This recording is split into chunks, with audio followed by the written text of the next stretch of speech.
Hello everyone, welcome back to my channel. हमारी ये video BEd first year contemporary of India and education यानी कि समकालीन भारत और शिक्षा का बुद्धिस्ट एजुकेशन का सेकंड पार्ट है। पहले पार्ट में मैंने आपको बुद्धिस्ट एजुकेशन के बारे में बताया था। इस पार्ट में मैं आपको बुद्धिस्ट सिस्टम ऑफ एजुकेशन के मेरिट्स और डिमेरिट्स यानी कि गुण और दोष बताऊंगी। तो चलिए स्टार्ट कर लेते हैं। तो पहले हम देखते हैं कि जो बुद्धिस्ट सिस्टम ऑफ एजुकेशन था उसके मेरिट्स क्या थे, यानी कि बौद्ध शिक्षा प्रणाली के गुण क्या थे। तो देखिए, पहला जो गुण था वो था फ्री प्राइमरी एजुकेशन, निशुल्क प्राथमिक शिक्षा।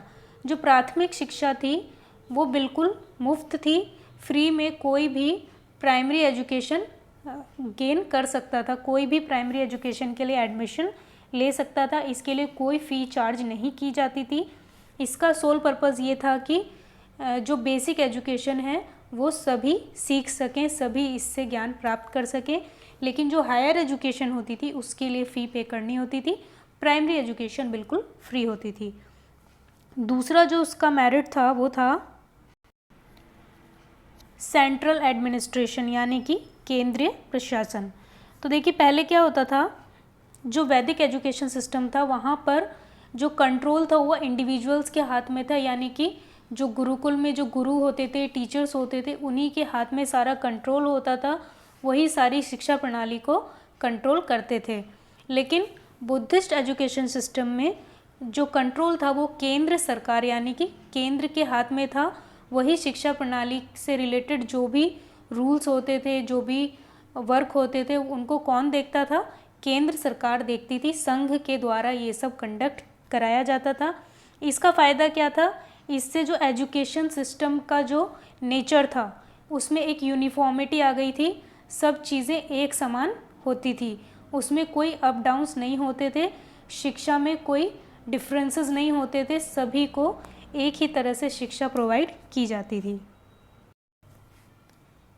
तो उसमें कोई नए रूल्स नहीं बनाए जाते थे, एक यूनिफॉर्मिटी रहती थी, सब कुछ स्मूथली वहाँ पर एजुकेशन प्रोवाइड की जाती थी। जैसे कि आज के टाइम में भी होता है, यूनिफॉर्मिटी रहती है एजुकेशन के नेचर में। आप चाहे कहीं पर भी चले जाएं, आपको एक ही तरह की चीज़ें आपके क्लास के अकॉर्डिंग पढ़ने को मिलती हैं। नेक्स्ट मेरिट था, third merit, education was divided into levels.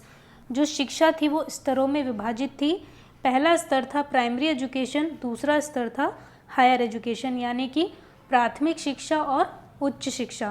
प्राथमिक शिक्षा, जैसे कि मैंने अभी आपको बताया कि प्राथमिक शिक्षा फ्री होती थी, हायर एजुकेशन के लिए चार्ज किया जाता था, उनको फ़ी पे करनी होती थी और इसके लिए एग्ज़ाम होता था, जिसके बारे में मैंने आपको पहली वीडियो में सब कुछ बता दिया है कि उनको प्राइमरी और हायर एजुकेशन में किस तरह से एडमिशन मिलता था। तो यह स्तरों में डिवाइड थी और इससे इसका फ़ायदा होता था कि जो सिस्टम होता था एजुकेशन का वो वेल ऑर्गेनाइज्ड होता था और चीज़ों को समझने में उनको परेशानी नहीं होती थी। प्राइमरी एजुकेशन के बाद जब वो हायर एजुकेशन में आते थे तो वो मठ और विहार में पढ़ने के लिए जाते थे और वहाँ से अगर उन्हें और उसको पास करने के बाद अगर उन्हें और उच्च शिक्षा चाहिए होती थी तो वो आगे भी अपनी पढ़ाई कंटिन्यू कर सकते थे, अपने रिलीजन को स्प्रेड करने के लिए, अपने रिलीजन को अच्छे से सबको समझाने के लिए। तो उसको भिक्षु शिक्षा कहा जाता था। नेक्स्ट मेरिट देखिए,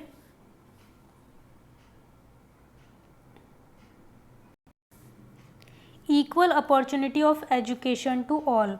जो बुद्धिस्ट सिस्टम था education, Buddhist system of education था यानी कि बौद्ध शिक्षा प्रणाली थी, वहाँ पर सभी को शिक्षा का अधिकार था, बराबर अधिकार था, उनकी एबिलिटी के अकॉर्डिंग, उनकी सक्षमता के अकॉर्डिंग।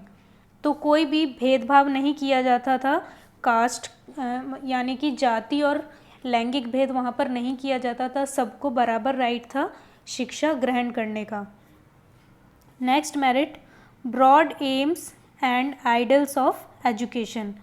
जो शिक्षा के जो उद्देश्य होते थे वो बहुत ज़्यादा व्यापक होते थे और उसके आदर्श भी बहुत ज़्यादा व्यापक होते थे।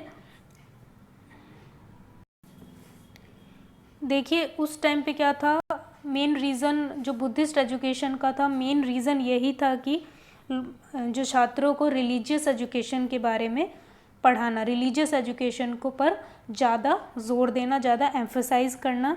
लेकिन इनके जो उद्देश्य थे वो उतने से नहीं थे कि रिलीजन तक ही सीमित रहे। वैसे इनका मतलब ओवरऑल डेवलपमेंट के बाद भी इनका जो मेन जो रीज़न होता था वो अपने धर्म को ही प्रसारित करना होता था, लेकिन इनके उद्देश्य और आदर्श बहुत ज़्यादा व्यापक थे, जैसे कि physical development, increase in knowledge, शारीरिक विकास, ज्ञान का प्रसार, एजुकेशन ऑफ सोशल सर्विस, उनको समाज सेवा के लिए उनको शिक्षा प्रोवाइड की जाती थी और ट्रेनिंग दी जाती थी उनको अपने कल्चर को, अपनी संस्कृति को प्रिजर्व करने के लिए।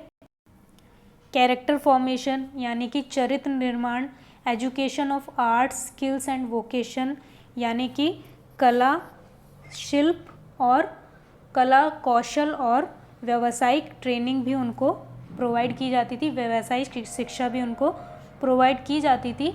तो इससे हम कह सकते हैं कि उनका सर्वांगीण विकास किया जाता था एजुकेशन के थ्रू। तो इसके बारे में मैं पहली वीडियो में अच्छे से बता चुकी हूँ। अब अगर आपको डिटेल में लिखना है तो वहाँ से भी लिख सकते हैं। नेक्स्ट मेरिट देखिए, discipline life of teachers and students. तो बुद्धिस्ट एजुकेशन सिस्टम में जो टीचर्स और स्टूडेंट्स होते थे उनकी लाइफ बहुत ही ज़्यादा अनुशासित होती थी। टीचर्स और स्टूडेंट्स की लाइफ बहुत अनुशासित होती थी, बहुत स्ट्रिक्टली उनको रूल फॉलो करने होते थे। टीचर्स और स्टूडेंट्स दोनों एक दूसरे पर नज़र रखते थे, एक दूसरे पर ध्यान रखते थे कि कौन सा रूल फॉलो नहीं किया जा रहा है। अगर कोई मिसकंडक्ट होता था, कोई भी किसी के द्वारा मिस्टेक होती थी और उसको कन्फेस कर लिया जाता था तो वहाँ पर पनिशमेंट कम मिलती थी। अगर कन्फेस नहीं किया जाता था और वो दोषी पाया जाता था तो उसको हार्ड पनिशमेंट भी प्रोवाइड की जाती थी। नेक्स्ट देखिए, folk language to be the medium of education.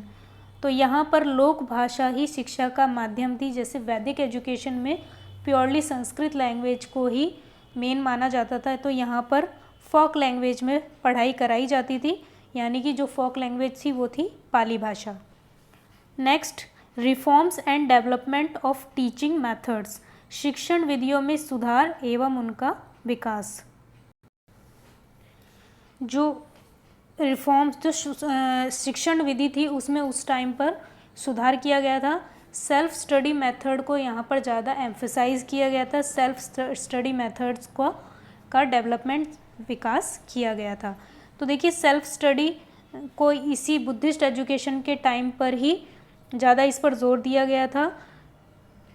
Introduced oral methods, oral methods यानी कि मौखिक जो विधियाँ होती है उन पर जोर दिया गया था।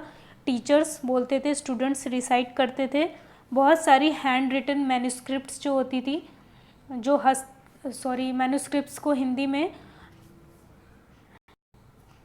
हस्तलिपियाँ बोलते हैं, कि हाथ से लिखकर उन सारी चीज़ों को एक टेक्स्ट बुक बना दी जाती थी और उनको प्रिपेयर करके लाइब्रेरीज़ में रखा जाता था और स्टूडेंट्स को अपॉर्चुनिटी मिलती थी कि वहाँ से उनको उठाएं और सेल्फ स्टडी करें।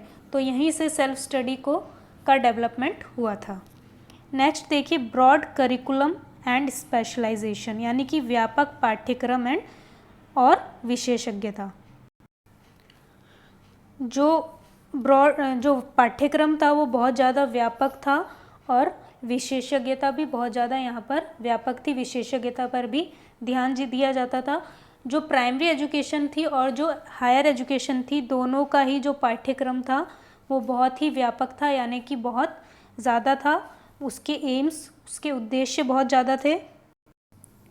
यहाँ पर जो छात्र थे वो स्पेशलाइज भी, कुछ सब्जेक्ट्स में स्पेशलाइज एजुकेशन भी ग्रहण कर सकते थे, जैसे रिलीजन यानी कि धर्म, फिलॉसफी, आर्ट्स, स्किल्स और क्राफ्ट्स यानी कि कला, कौशल और शिल्प, वोकेशंस, व्यावसायिक शिक्षा और पॉलिटिक्स यानी कि राजनीतिक शिक्षा। तो यहाँ पर स्पेशलाइज्ड ट्रेनिंग भी उनको प्रोवाइड की जाती थी, स्पेशलाइज्ड एजुकेशन भी उनको प्रोवाइड कराई जाती थी। इवन दूसरी कंट्रीज़ से भी यहाँ पर स्टूडेंट्स एजुकेशन ग्रहण करने के लिए आते थे। एजुकेशन पाने के लिए आते थे। Equal education for women. Buddhist education system में वुमेन को यानी कि महिलाओं को समान शिक्षा प्राप्त करने का अधिकार था जैसे कि मैन को था, लेकिन उनको उस तरह की फैसिलिटीज़ नहीं प्रोवाइड कराई जाती थी जिस तरह से मैन को कराई जाती थी, लेकिन उनको एजुकेशन प्राप्त करने का इक्वल राइट था और बहुत सारी महिलाएं वहाँ पर अपनी पढ़ाई भी करती थी मठ और विहारों में रहकर। 11th देखिए, cordial relationship between teachers and students.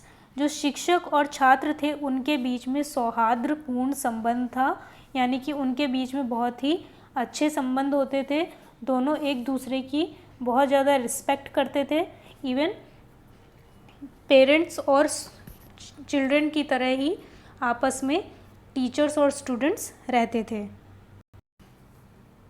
क्योंकि बुद्धिस्ट एजुकेशन में मेन यही सिखाया जाता था, काइंडनेस यानी कि दयालु, और वेलफेयर टू मैनकाइंड यानी कि सभी के लिए अच्छा सोचना, सभी के लिए, सभी के बारे में, किसी के भी बारे में कुछ गलत ना सोचना। नेक्स्ट देखिए, organisation of art, craft, skill and vocational education. देखिए उस टाइम पे कला, शिल्प, कौशल और व्यावसायिक शिक्षा का भी काफ़ी अच्छा संगठन था। बहुत ही अच्छे अरेंजमेंट्स किए जाते थे। Arts, skill, vocation, architecture, medical science, इन सब की शिक्षा प्रोवाइड करने के लिए। तो यही रीज़न है कि आज के टाइम में, उस टाइम पे काफ़ी प्रोग्रेस थी इन सभी फील्ड्स में भी। तो इस टाइप की जो एजुकेशन थी उस टाइम पर भी प्रोवाइड कराई जाती थी। नेक्स्ट देखिए, अब हम पढ़ेंगे demerits of Buddhist system of education, यानी कि बौद्ध कालीन शिक्षा प्रणाली के दोष। तो देखिए पहला जो दोष था वो था lack of balance in the aims and ideals of education. शिक्षा के उद्देश्य और आदर्शों में संतुलन की कमी। तो देखिए जो बुद्धिस्ट एजुकेशन सिस्टम था वो बहुत ज़्यादा ब्रॉड था, बहुत ज़्यादा व्यापक था। जैसे अभी मैंने आपको बताया, एजुकेशन के थ्रू बच्चों का सर्वांगीण विकास होता था, उनका चरित्र निर्माण होता था और उनको अलग अलग की तरह की ट्रेनिंग्स यानी कि आर्ट्स, क्राफ्ट, वोकेशनल यानी कला, शिल्प और शिल्पकारी और व्यावसायिक शिक्षा भी दी जाती थी। तो इन चीज़ों में कोई कमी नहीं थी, उनके एबिलिटी के अकॉर्डिंग उनको शिक्षा दी जाती थी। लेकिन जो रियलिटी थी यहाँ पर, ये सब चीज़ें बहुत ज़्यादा व्यापक थी, उनको हर तरह की शिक्षा दी जाती थी, लेकिन रियलिटी में उनका मेन जो एम्फेसिस होता था वो रिलीजियस यानी कि धर्म पर ही होता था, धर्म का ही प्रचार प्रसार करने पर होता था। इन सब के होते हुए भी ज़्यादा जो जोर दिया जाता था वो धार्मिक शिक्षा पर ही दिया जाता था। तो ये थोड़ा सा ड्रॉबैक्स था, क्योंकि सभी धर्मों के छात्र वहाँ पर पढ़ते थे, तो ऑब्वियसली जो अपने धर्म, दूसरे धर्म के लोग होंगे वो अपना ही धर्म फॉलो करना पसंद करेंगे। नेक्स्ट देखिए, no fixed source of income.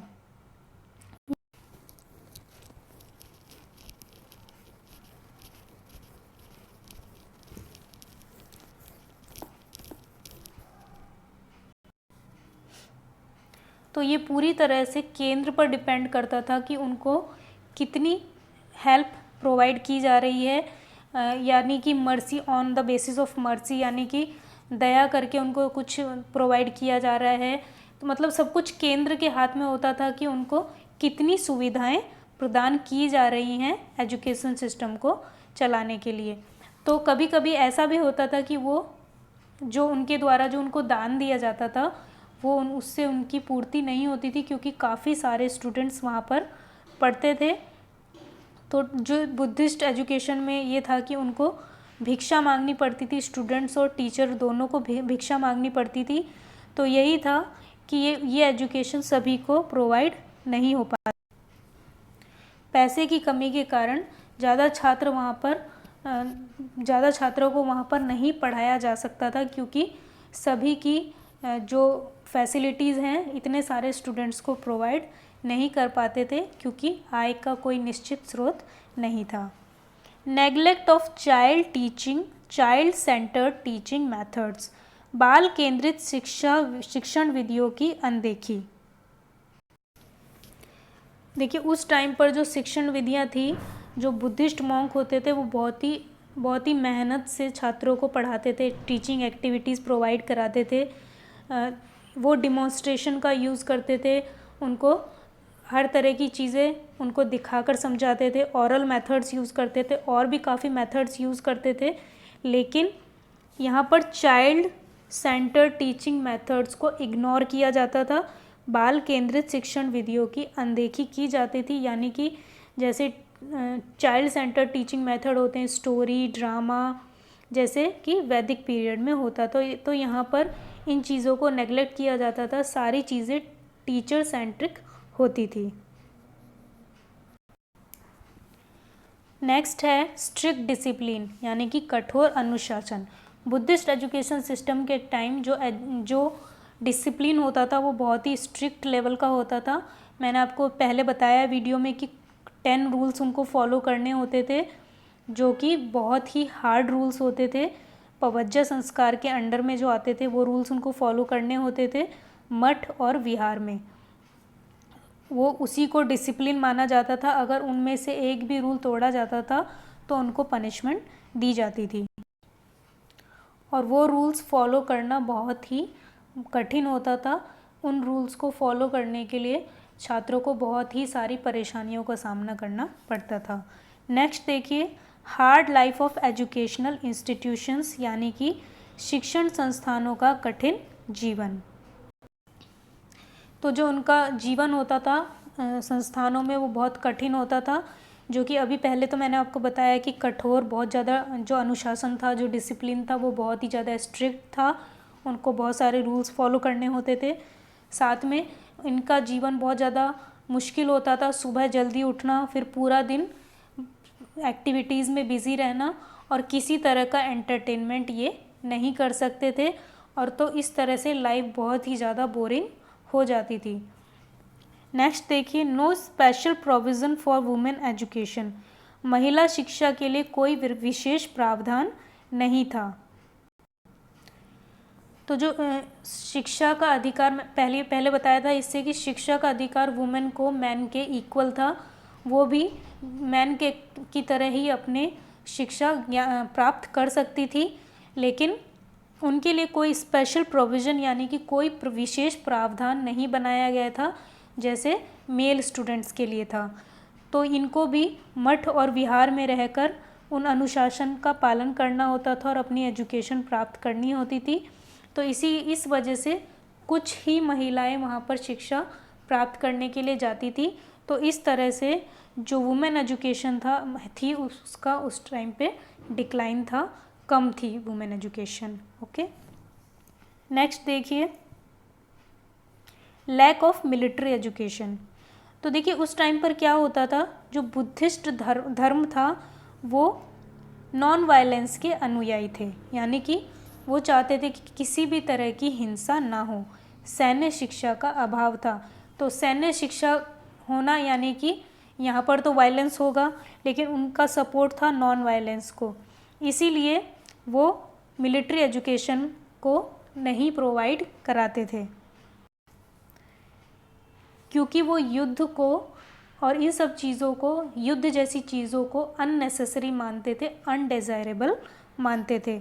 वो ये चाहते थे कि इन सब चीज़ों की कोई ज़रूरत नहीं है।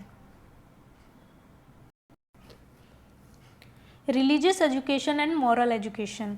तो देखिए जो बुद्धिस्ट एजुकेशन सिस्टम था, यहाँ पर धार्मिक शिक्षा पर ज़्यादा जोर दिया जाता था। जो धार्मिक शिक्षा होती थी उसको पढ़ना कंपलसरी होता था, और जो स्टूडेंट्स होते थे उनको इस धर्म के अकॉर्डिंग ही अपना जीवन यापन करना होता था। तो ऐसे में क्या होता था, काफ़ी नेगेटिव इफ़ेक्ट्स भी हुए, क्योंकि जो दूसरे धर्म के जो छात्र थे वो इन सब को फॉलो नहीं करना चाहते थे। तो इस तरह से उन्होंने इनका अपोजिशन करना शुरू कर दिया था, इनके खिलाफ खड़ा होना शुरू कर दिया था। तो कुछ राजा हुए थे जिन्होंने इनको सपोर्ट करना भी बंद कर दिया था। तो इस तरह से धार्मिक शिक्षा की वजह से इसका बहुत ज़्यादा अपोजिशन भी हुआ था। तो ये थे हमारे मेरिट्स और डिमेरिट्स। नेक्स्ट वीडियो में आपको मेडिवल एजुकेशन यानी कि मुस्लिम काल में जो शिक्षा थी उसके बारे में बताया जाएगा। आज ही आपको उसकी वीडियो मिल जाएगी। तो अगर आपको वीडियो पसंद आई है तो मेरे चैनल को लाइक करें, शेयर करें, सब्सक्राइब करें। कोई भी क्वेरी है तो आप कमेंट सेक्शन में पूछ सकते हैं। Thank you.